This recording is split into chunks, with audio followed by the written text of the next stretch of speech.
Good evening बच्चों, good evening.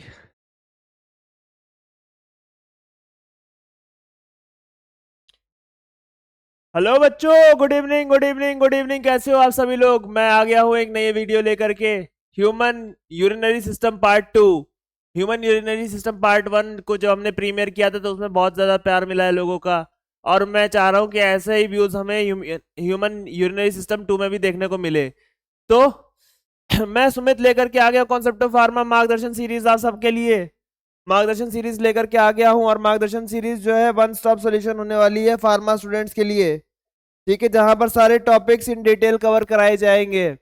हमने last class में क्या क्या पढ़ लिया था बच्चों? यूरिनरी सिस्टम के बारे में पढ़ लिया था, ह्यूमन एक्सक्रीटरी सिस्टम के बारे में पढ़ लिया था, किडनी का स्ट्रक्चर देख लिया था। और आज हम लोग जो है करने वाले हैं दो टॉपिक्स हमारे जो मेजर वाले हैं। वो कौन कौन से हैं हमारे? सबसे पहला टॉपिक है हमारा स्ट्रक्चर ऑफ नेफ्रॉन, और दूसरा टॉपिक है हमारा यूरिन फॉर्मेशन। क्या क्या पढ़ने वाले बच्चों? स्ट्रक्चर ऑफ नेफ्रॉन और यूरिन फॉर्मेशन। सो टाइम नहीं वेस्ट करते हैं, चलिए वीडियो को स्टार्ट करते हैं। ठीक है, सबसे पहले मैं अपना थोड़ा सा इंट्रोडक्शन दे दूं। मैं कौन हूं? मैं हूं सुमित प्रताप सिंह, लेकर के आ गया हूं कॉन्सेप्ट ऑफ फार्मा आप सबके लिए। वर्क एक्सपीरियंस की बात की जाए तो I do have experience of more than 15 months. ठीक है, अब चलिए स्टार्ट करते हैं। सबसे पहले इसको मत नहीं बोलना है concept of pharma. It is the one stop solution for every pharma problem, every pharma query. मेरी इंस्टाग्राम आईडी को ध्यान में रखना, Mr_Somanchi_2003। इस पर जो है अपने नोट्स के स्क्रीनशॉट्स को तुम स्टोरी लगाओगे तो मैं तुम्हें मेंशन बैक दूंगा। ओके, अपार्ट फ्रॉम दैट चलो अब टाइम वेस्ट नहीं करते हैं, स्टार्ट करते हैं। अपने अपने register pen, paper, copy, colour pen सब निकाल लो और हेडिंग डालो मेरे साथ। सबसे पहले स्ट्रक्चर ऑफ नेफ्रॉन। क्या हेडिंग डालोगे बच्चों? Structure of nephron. Structure of nephron. ठीक है, अब स्ट्रक्चर ऑफ नेफ्रॉन की बात कर लेते हैं। अगर क्या हो रहा है मेरे साथ, चलो फिर से लिखते हो।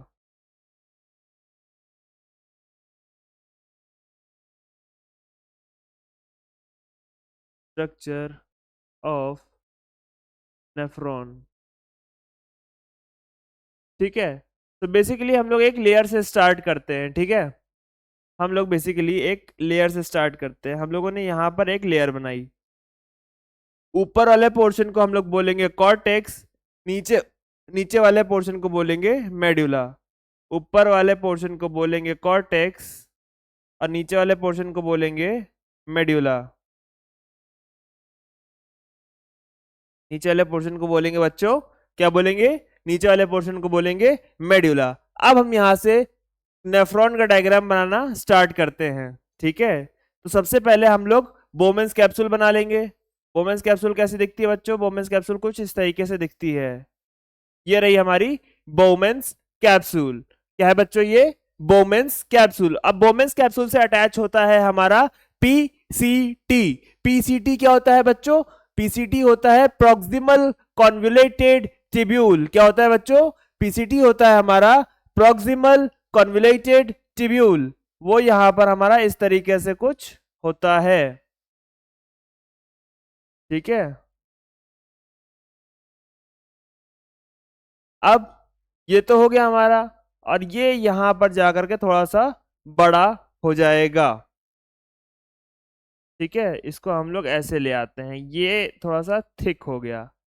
ठीक है, ये थोड़ा सा थिक हो गया। हम लोग कॉर्टेक्स और मेडुला थोड़ा सा साइड में लिख लेते हैं, थोड़ा सा साइड में, नहीं तो डायग्राम छोटा पड़ जाएगा, जो कि हम चाहते नहीं है कि पड़े। ठीक है, तो इसको यहां पर लिख लो, कॉर्टेक्स को कॉर्टेक्स। कॉर्टेक्स ये हो गया, और मेड्यूला आपका इधर हो गया। मेड्यूला इधर हो गया। ठीक, अब हम आगे चलते हैं। आगे चले बच्चों, ये रहा बोमेंस कैप्सूल, ये रहा आपका पीसीटी, और उसके बाद फिर हम लोग आगे बढ़ रहे हैं। अब जब हम आगे बढ़ रहे हैं तो बेसिकली क्या हुआ, ये यहाँ पर एक थिक स्ट्रक्चर आ गया। अब थिक स्ट्रक्चर आ गया है तो फिर हम लोग को जानना भी पड़ेगा ये थिक स्ट्रक्चर क्या है बच्चों। बनाते चलो, मैं बताऊंगा कि क्या है ये स्ट्रक्चर। और फिर जब यहाँ से हम आगे बढ़ते हैं तो इतना कवर करने के बाद हम लोग को एक नया स्ट्रक्चर दिखता है जिसको हम लोग कहते हैं डिस्टल कॉन्वुलेटेड ट्यूब्यूल। क्या बोलते हैं बच्चों इसको हम लोग बोलते हैं डिस्टल कॉन्वुलेटेड ट्यूब्यूल, DCT। ठीक है, क्या बोलते हैं बच्चों, इसको हम लोग बोलते हैं DCT। और DCT से क्या कनेक्ट होता है, DCT से कनेक्ट होती है हमारी कलेक्टिंग डक्ट। क्या होती है बच्चों, DCT से हमारी अटैच होती है कलेक्टिंग डक्ट। समझ गए? अच्छा, अभी हमने बोमेंस कैप्सूल को नहीं मेंशन किया है और PCT को मेंशन नहीं किया है, तो आओ बच्चों कर लेते हैं PCT और इसको लिखते हैं हम लोग बोमेंस कैप्सूल। बोमेंस capsule, बोमेंस capsule. अब बोमेंस कैप्सूल हो गया, अब बोमेंस कैप्सूल और PCT हो गया। PCT स्टैंड्स फॉर बच्चों, PCT stands for proximal convoluted tubule. Proximal convoluted, proximal convoluted tubule. क्या होता है बच्चों, प्रॉक्सिमल कॉन्वुलेटेड ट्यूब्यूल। जबकि DCT का मतलब होता है, DCT का मतलब होता है distal convoluted tubule, distal convoluted tubule. ठीक है, एक हो गया बच्चों। तो ये बेसिकली आपका थोड़ा सा मोटा मोटा स्ट्रक्चर हमने बना दिया। अब ये जो आपको नीचे वाला स्ट्रक्चर दिख रहा है ना, ये वाला और ये वाला, इसको हम लोग बोलते हैं लूप ऑफ हेनले। क्या बोलते हैं बच्चों, इसको हम लोग बोलते हैं लूप ऑफ हेनले। तो इसको हम लोग टाइम वेस्ट नहीं करते हुए सबसे पहले लिख लेंगे, लूप ऑफ हेनले। अब जब लूप ऑफ हेनले की हम लोग बात करेंगे तो बॉस एक नीचे की तरफ डायरेक्शन दिखा रहा है, एक ऊपर की तरफ डायरेक्शन दिखा रहा है। तो जो नीचे की तरफ डायरेक्शन दिखा रहा है उसको हम लोग बोलेंगे descending limb, descending, descending limb, क्योंकि डिसेंड कर रहा है, नीचे आ रहा है। और जहां पर ऊपर वाला दिख रहा है वहां पर हम लोग लिखेंगे ascending limb of loop of Henley, ascending limb of, ascending limb of loop of Henle, ascending limb of loop of Henle। समझ में आ गया बच्चों, क्या आया समझ में, समझ में आया कि नहीं आया? ठीक है, अच्छा ये बेसिकली हमारा मोटा मोटा स्ट्रक्चर हो जाता है। अब हम इसके अंदर हम लोग जो है एक पर्टिकुलर सी चीज को इंट्रोड्यूस करेंगे, ठीक है, जिसको हम लोग बोलेंगे ग्लोमेरुलस। क्या बोलेंगे बच्चों, जिसको हम लोग बोलेंगे ग्लोमेरुलस। और ये बहुत देखने में अच्छी होती है। ठीक, और ये बना दिया हमने एफरेंट आर्टीरियोल। ठीक है, अब जब एफरेंट बना दिया तो ईफ्रेंट भी बना ही देते हैं। ये हमने बना दी ईफ्रेंट आर्टीरियोल। ठीक है बच्चों, अब हमने इसको दे दिए नाम, ये जो है एफरेंट आर्टीरियोल है।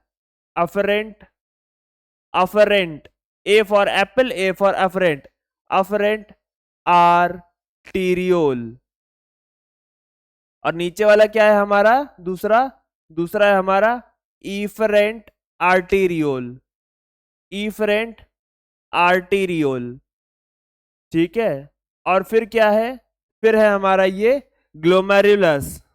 ये क्या है हमारा, ये है हमारा ग्लोमेरुलस। ठीक, इसको हम लोग बोलते हैं ग्लोमेरुलस। समझ में आया? अब एफरेंट आर्टीरियोल क्या करेगा और इफरेंट आर्टीरियोल क्या करेगा? एफरेंट आर्टीरियोल ब्लड को प्यूरिफाई करने के लिए लेकर के आएगा। जबकि इफरेंट आर्टीरियोल क्या करेगा, वो प्यूरिफिकेशन होकर के फिर वो बॉडी किडनी से लेकर के जाएगा। समझ में आ गया? तो एफरेंट लेकर के आ रहा है, इफरेंट लेकर के जा रहा है। एफरेंट लेकर के आ रहा है, इफरेंट लेकर के जा रहा है। ठीक है, क्या है बच्चों? एफरेंट लेकर के आ रहा है और इफरेंट लेकर के जा रहा है। आई होप सो आपको स्ट्रक्चर ऑफ नेफ्रॉन बहुत अच्छे से समझ में आया होगा। ठीक है, अच्छा, अभी ये स्ट्रक्चर कंप्लीट नहीं हुआ है, इस स्ट्रक्चर में थोड़ी बहुत सी चीजें बाकी है। तो फिर आप उसको पहले इतना बना लो और फिर हम उसको डायग्राम को कंप्लीट करते हैं। क्या करते हैं? कंप्लीट करते हैं। अब जब हम लोग इसी इफरेंट आर्टीरियल को थोड़ा सा बड़ा कर देंगे तो वो बड़े होने के बाद कुछ इस तरीके से आती है, और इस तरीके से आने के बाद इसको हम लोग बोलते हैं वासा रेक्टा। क्या बोलते हैं बच्चों? उसी को हम लोग बोलते हैं वासा रेक्टा। ठीक है, वासा रेक्टा, इसको हम लोग बोलते हैं वासा रेक्टा। और ये वासा रेक्टा भी कितने टाइप की होती है? ये वासा रेक्टा भी दो टाइप की होती है। अब ऊपर से नीचे आ रही है तो यहां पर एक डाउन ट्रेंड में बनेगा, तो जो डाउन ट्रेंड में बन गया वो है आपका डिसेंडिंग वासा रेक्टा, वो है आपका डिसेंडिंग वासा रेक्टा। ठीक, और जो ऊपर की तरफ जा रहा है, जो ऊपर की तरफ जा रहा है, तो ऊपर की तरफ जा रहा है तो यहां पे हम क्या लिखेंगे? इसको लिखेंगे असेंडिंग वासा रेक्टा, असेंडिंग वासा रेक्टा। अब क्या करो बच्चों, नेक्स्ट पेज पर चलो, चलते हैं। ठीक है, नेक्स्ट पेज पर चलते हैं। अब थोड़ा सा हम लोग नेफ्रॉन को फ्लो चार्ट से समझ लेंगे कि नेफ्रॉन क्या किन किन चीजों से बना होता है। तो फिर हमारे साथ फ्लो चार्ट बनाओ या मेरे साथ फ्लो चार्ट बनाओ। ठीक है, लिखो सबसे पहले नेफ्रॉन, लिखो सबसे पहले नेफ्रॉन। यहां पर लिखो structural and functional unit, structural and functional unit. ठीक है, ये हो गया। अब हम लोग फ्लो चार्ट का स्टार्ट करेंगे। ठीक है, तो nephron is composed of, nephron is composed of, nephron is composed of किससे किससे बना होता है बच्चों? नेफ्रॉन सबसे पहले बना होता है आपका मैल्पीजनी कॉर्पसल से। क्या? मैल्पीजनी कॉर्पसल से। ठीक है, या फिर हम लोग उसको मैल्पिग्नी ट्यूब्यूल भी बोलते हैं या सेल भी बोलते हैं, मैल्पिग्नी कॉर्पसल्स। और दूसरा क्या होता है? कॉर्पस्कल्स भी बोलते हैं हम लोग। दूसरा है हमारा ट्यूब्यूल्स, दूसरा है हमारा ट्यूब्यूल्स। अब मैल्पिग्नी कॉर्पसल्स को अगर हम लोग डिवाइड करें तो बेसिकली ये दो पार्ट में डिवाइड होता है। अब वो दो पार्ट कौन कौन से बच्चों? पहला है आपका बोमेन्स कैप्सूल। पहला क्या है बच्चों? पहला है आपका बोमेन्स कैप्सूल। और अगर हम दूसरे की बात करें तो दूसरा आ जाता है आपका ग्लोमेरुलस। क्या आ जाता है बच्चों? दूसरा आ जाता है आपका glomerulus.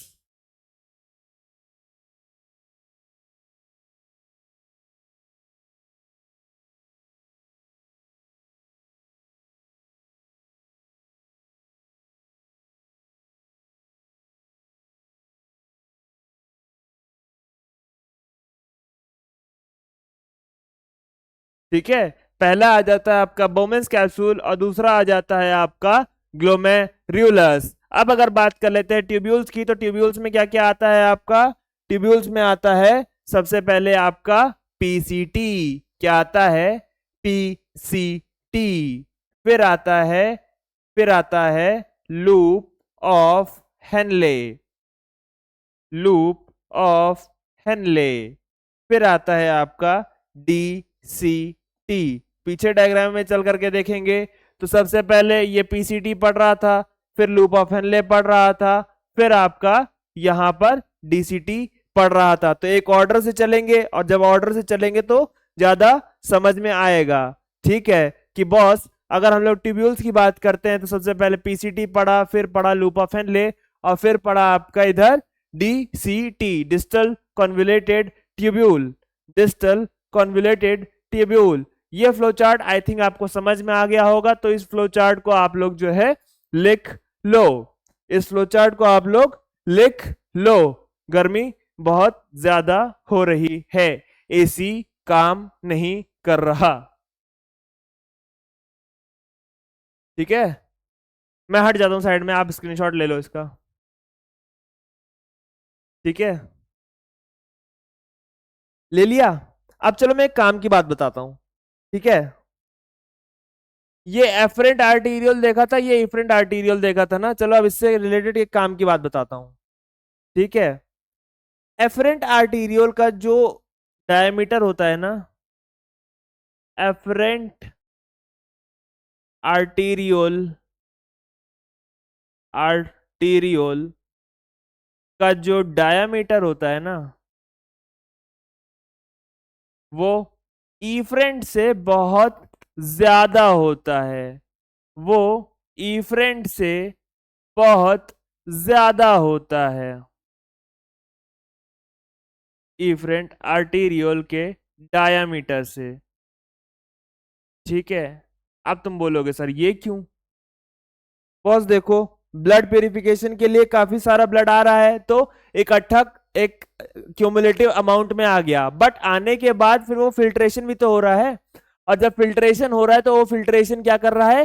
Filtration takes time, filtration takes time. तो जैसे जैसे फिल्टर होकर के जा रहा होता है, तो फिर इफरेंट आर्टीरियोल उसको अपने छोटे से डायमीटर वाले एरिया से बाहर भेजता रहता है, जबकि इफरेंट आर्टीरियल का जो डायमीटर है वो काफी बड़ा है। समझ में आ गया बच्चों? समझ में आ गया बच्चों?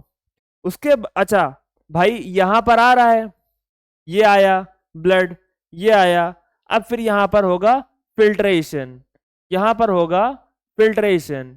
फिल्ट्रेशन किससे? थ्रू ग्लोमेरुलस से, ग्लोमेरुलस से। और उसके बाद फिर ये छोटी सी ओपनिंग के थ्रू चला जाएगा। ठीक है, समझ में आ गया बच्चों? इतना तो हो गया।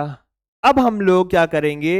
नेफ्रॉन, हम लोगों ने नेफ्रॉन का पूरा डायग्राम देखा था, अब नेफ्रॉन के सेपरेट एक एक डायग्राम को हम लोग उठाएंगे, और उस डायग्राम को उठा उठा के हम लोग पढ़ते चले जाएंगे।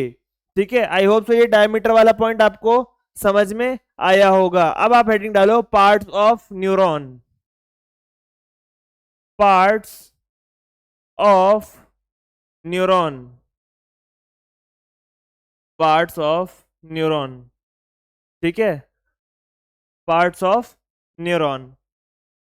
क्या चल रहा है बच्चों? लाइव चैट भर देना एकदम, जो भी नहीं समझ में आया कमेंट सेक्शन में लिख देना कि सर ये नहीं समझ में आया, मैं separate video question and answer की सीरीज लेकर के आ जाऊंगा। ठीक है, उसमें शर्माने की जरूरत नहीं है। सबसे पहले हेडिंग डालो बोमेंस कैप्सूल। सबसे पहले हेडिंग डालो बच्चों, बोमेंस, बोमेंस कैप्सूल। ठीक, आप बताओ बोमेंस कैप्सूल दिखता कैसा है? मैं बताता हूं कि कैसा दिखता है। ठीक है,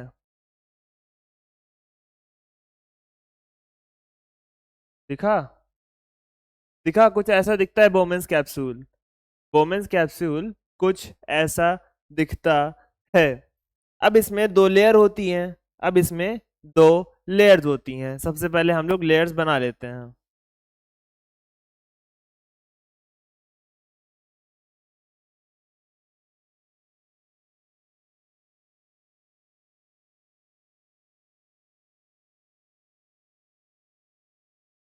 ठीक, ये होती है आपकी विसरल ये होती है आपकी विसरल, और ये होती है आपकी पैराइटल। ये होती है आपकी विसरल, और ये होती है आपकी पैराइटल। ठीक है, क्या होती है बच्चों? एक होती है बच्चों विसरल, और दूसरी होती है पैराइटल। अच्छा, अब विसरल लेयर क्या करती है? विसरल लेयर एक स्पेशल टाइप ऑफ सेल को रखती है अपने पास, या प्रेजेंट रखती है, जिसको आप लोग बोलते हैं पोडोसाइट। ठीक है, ये क्या कर रखती है अपने पास? पोडोसाइट्स को रखती है। इसके पास होते हैं पोडोसाइट। अब तुम बोलोगे पोडोसाइट क्या होते हैं? पोडोसाइट एक स्पेशल सेल है, एक स्पेशल सेल है जिसके अंदर एक कैपेबिलिटी होती है, जिसके अंदर एक खासियत होती है, और उस खासियत को क्या कहते हैं? बिकॉज उस खासियत, वो प्रॉपर्टी ये होती है कि ये बेसिकली ग्लोमेरुलर कैपिलरी को होल्ड करे रहता है। ठीक है, ability to hold, ability to hold, ability to hold क्या? एबिलिटी टू होल्ड क्या? ग्लोमेरुलस, ग्लोमेरुलस, ग्लोमेरुलस क्या? Capillaries, glomerulus capillaries. ठीक है, ये बेसिकली पोडोसाइट की मेन प्रॉपर्टी होती है। अगर अब हम लोग बात कर ले नीचे जो पैराइटल लेयर है, ठीक है, नीचे यहां मैंने लेयर नहीं लिखा, लेयर लिख दे रहा हूं। ये जो विसरल लेयर थी और एक ये पैराइटल लेयर थी। तो जो पैराइटल लेयर है, पैराइटल लेयर किस एपिथेलियम से मिलकर के बनी होगी बच्चों? पैराइटल लेयर मिलकर के बनी है सिंपल स्क्वैमस एपिथेलियम से, made of simple squamous, simple squamous epithelium, simple squamous epithelium। किससे मिलकर के बनी है बच्चों? ये मिलकर के बनी है सिंपल स्क्वैमस एपिथेलियम से मिलकर के बनी हुई है। समझ में आ गया बच्चों? अब हम लोग बात कर लेते हैं पार्ट्स ऑफ न्यूरॉन्स में। बोमेंस कैप्सूल हो गया। बोमेंस कैप्सूल के बाद अब हम लोग आगे चलते हैं, और आगे चल के देखेंगे हम लोग पीसीटी। पीसीटी, अब बताओ मेरे को, बोमेंस कैप्सूल की पैराइटल लेयर बनी हुई थी सिंपल स्क्वैमस एपिथेलियम से, तो पीसीटी किससे बना होगा? ब्रश बॉर्डर्ड एपिथेलियम से। किससे मिलकर के बना होगा? ब्रश बॉर्डर्ड एपिथेलियम से, made of brush, made of brush bordered cuboidal epithelium से, cuboidal epithelium से। ठीक है, किससे मिलकर के बना है? ब्रश बॉर्डर्ड क्यूबॉइडल एपिथेलियम से, एपिथेलियम से। अच्छा, अब ये बेसिकली क्या कराता है ना? ये मैक्सिमाइज कराता है रीअब्जॉर्प्शन को। पीसीटी तो आपका मैक्सिमाइज कराता है रीअब्जॉर्प्शन को, रीअब्जॉर्प्शन को मैक्सिमाइज कराएगा। क्या कराएगा बच्चों? मैक्सिमम रीअब्जॉर्प्शन कराएगा।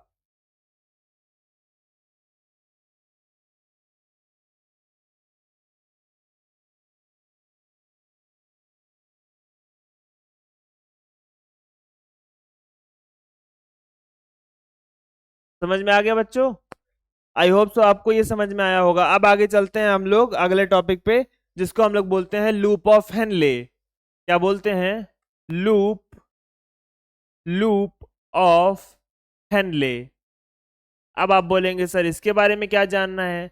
तो दो टाइप के होते हैं, सबसे पहले मैंने बता दिया था, एक होता है असेंडिंग, एक होता है असेंडिंग, एक होता है डिसेंडिंग, एक होता है डिसेंडिंग। समझ में आई बात? तो अब असेंडिंग और डिसेंडिंग होता है, तो इन दोनों में डिफरेंस क्या है? इन दोनों में डिफरेंस क्या है? तो सबसे पहले अगर असेंडिंग की बात करेंगे, तो असेंडिंग लिम्ब जो होता है हमारा, it is permeable to electrolyte. ठीक है, permeable, permeable to electrolyte, light.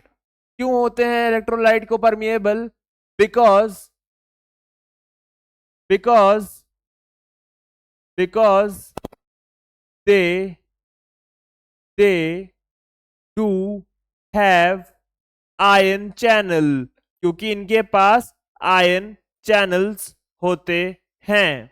Because they do have ion channels. अब सीधी सी बात इतनी सी है कि बॉस अगर कहीं आने जाने का दरवाजा बनाए तभी तो परमिएशन होगा, तभी तो जो आयंस आएंगे और जाएंगे। तो बेसिकली यहाँ पर जब आयन चैनल्स बना हुआ है तो वहां पर इलेक्ट्रॉन का आना जाना, इलेक्ट्रॉन कह रहे हैं, इलेक्ट्रोलाइट का आना जाना नहीं लगा रहेगा। तो जब इलेक्ट्रोलाइट का आना जाना लगा रहेगा तो वो इलेक्ट्रोलाइट परमिएबिलिटी को बढ़ा नहीं देगा। तो वही चीज तो हमने लिखी है, that ascending limb of loop of Henle क्या करता है, is permeable to electrolyte, is permeable to electrolyte. Whereas अगर हम descending limb of loop of Henle की बात करते हैं तो डिसेंडिंग लूप ऑफ हेनले क्या करता है, डिसेंडिंग लिम्ब जो होता है, descending limb is is permeable, descending limb is permeable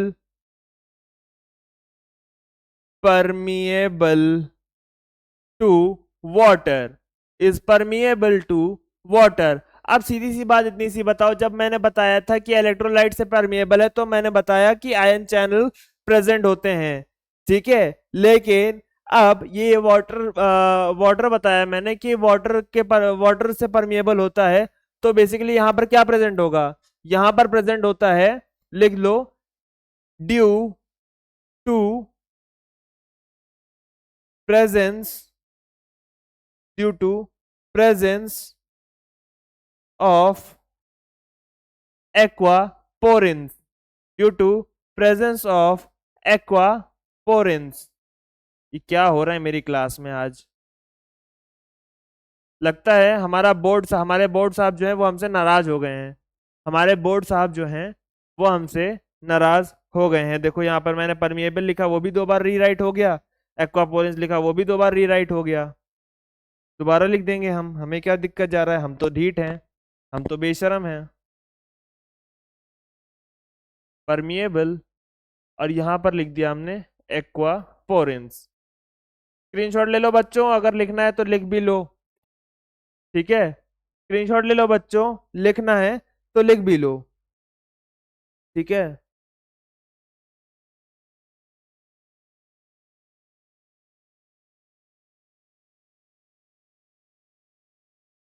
अब अगर हम लोग बात कर लेते हैं अपने नेक्स्ट टॉपिक की, तो नेक्स्ट टॉपिक है हमारा डीसीटी। डीसीटी डी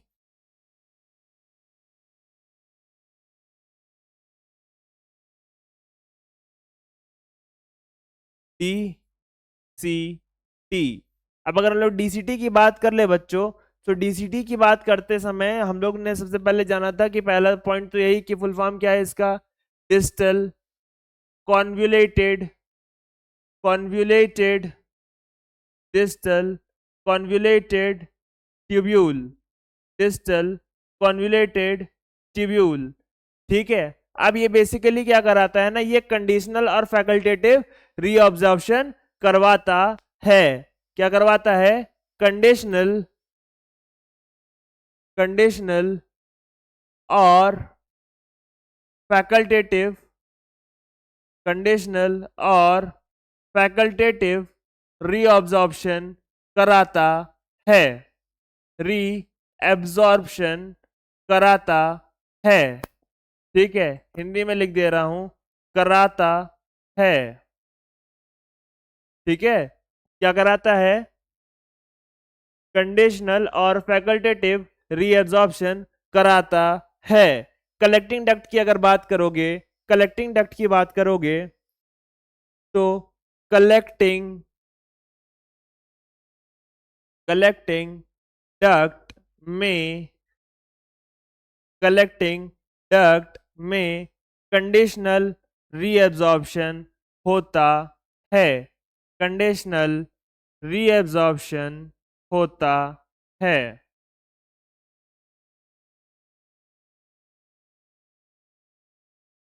होता है। अब एग्जाम में होता है लिख करके मत चले आना, ठीक है।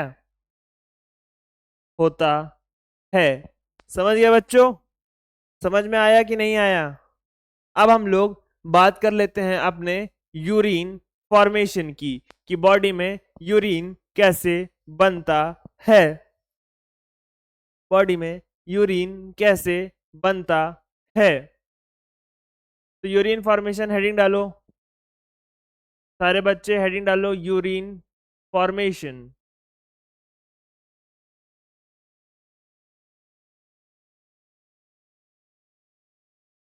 ठीक है। अब जब यूरिन फॉर्मेशन हेडिंग डाल रहे हो तो इसको समझते चलना, इसको समझते चलना। यूरिन फॉर्मेशन बेसिकली 3 स्टेप्स में होता है, तो वो बेसिकली 3 स्टेप हम लिख लेंगे बेसिकली। बेसिकली ठीक है। तो सबसे पहला स्टेप है ग्लोमेरुलर फिल्ट्रेशन। सबसे पहले आता है glomerular, glomerular, glomerular filtration, filtration. ठीक है। फिर आता है ट्यूब्यूलर, ट्यूब्यूलर री एब्जॉर्प्शन, एब्जॉर्प्शन। उसके बाद आता है ट्यूब्यूलर सिक्रीशन, ट्यूब्यूलर सिक्रीशन। और इसी के बाद यूरिन फॉर्मेशन हो जाता है। ठीक है। सबसे पहले मैंने बताया था कि इफरेंट आर्टीरियल का डायमीटर बड़ा होता है, तो जब बड़ा डायमीटर होता है तो बड़े डायमीटर से पहले ब्लड आया और वो फिल्ट्रेशन करना स्टार्ट करा। फिल्ट्रेशन करके स्टार्ट करने के बाद वो फिल्ट्रेट के फॉर्म में जो भी फिल्टर ब्लड मिला वो इफरेंट आर्टीरियल के थ्रू बाहर जाने लगा। फिर जो बेसिकली हमारा वेस्ट मटेरियल बचा था उसका रीअब्जॉर्प्शन हुआ। रीअब्जॉर्प्शन का मतलब होता है हमारी किडनी ने एक्सर्शन करना स्टार्ट किया, फंक्शन करना स्टार्ट किया, और फंक्शन करते करते करते करते वो हमारा रीअब्जॉर्ब कराया। और जब फाइनली रीअब्जॉर्प्शन हो गया तो फिर लास्ट में हमने क्या करा दिया, ट्यूब्यूलर सिक्रीशन। और ट्यूब्यूलर सिक्रीशन कंप्लीट कराने के बाद हमारा यूरिन बन जाता है। Urine formation takes place, urine formation takes place. ठीक है। और इसी के साथ आपका एक्सक्रीटरी सिस्टम या ह्यूमन यूरिनरी सिस्टम वाला टॉपिक भी यहां पर खत्म होता है। नेक्स्ट क्लास में हम लेकर के आने वाले हैं आपका ह्यूमन स्केलेटल सिस्टम। क्या लेकर के आने वाले बच्चों? Human skeletal system. तब तक आप हमारे साथ जुड़े रहिएगा, क्लास को देखते रहिएगा, कॉन्सेप्ट ऑफ फार्मा को सब्सक्राइब करते रहिएगा, वीडियो को लाइक करते रहिएगा और अपना प्यार दिखाते रहिएगा बच्चों। तब तक के लिए जय हिंद, गुड इवनिंग बच्चों।